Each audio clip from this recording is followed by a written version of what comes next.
In today's lesson, we are going to learn how to use multiplication to find area.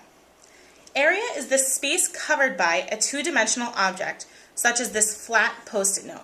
I want to be able to describe to someone how much space this Post-it note takes up.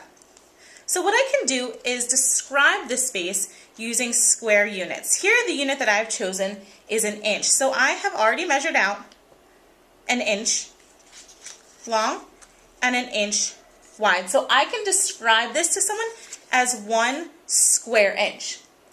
Now I've already measured out this Post-it note too. I see that it is 3 inches long and 3 inches wide.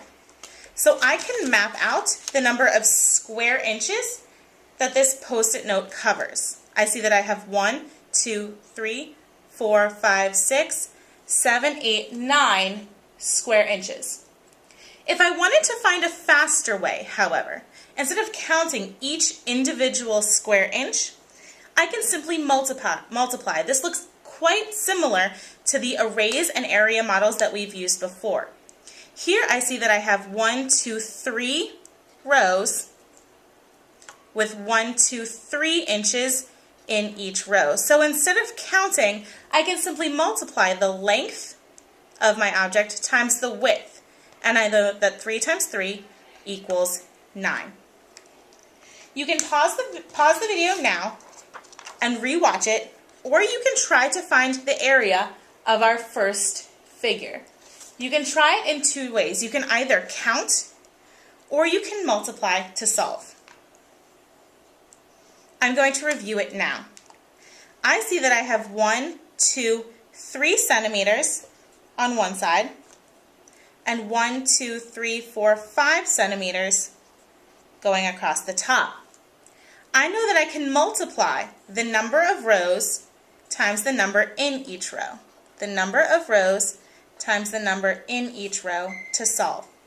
And I can skip count by 5 3 times. 5, 10, 15 to find the number of square centimeters covered by figure A. If I wanted to double check to make sure that I'm right, I can also count each individual square.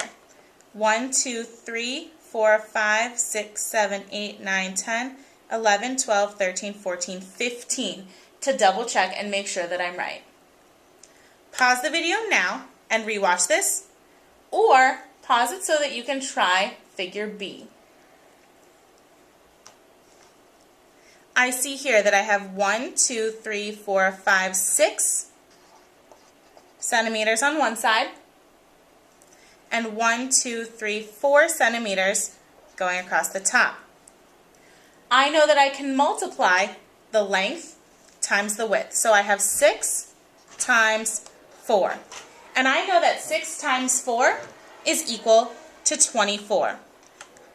So here I have 24 square centimeters.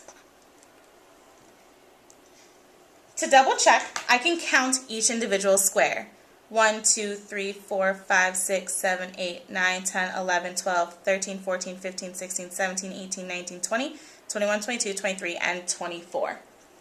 Again, you can pause the video now and rewatch any part of it, or try figure C. I'll review it now. I have 1, 2, 3, 4, 5 centimeters. And 1, 2, 3, 4, 5, 6, 7, 8, 9, 10 centimeters going across the top. I can multiply the length times the width. 5 times 10, which will give me 50 square centimeters. Again, I can double check by counting each individual square. Pause the video now and rewatch any of it, or try figure D. Figure D does not give you each individual square, but it does give you the length and width. So you can still figure this out even though it doesn't give you the individual boxes. I know that to find the area of a rectangle, I multiply the length times the width to get 33 square centimeters. Pause it now and rewatch it, or try figure E.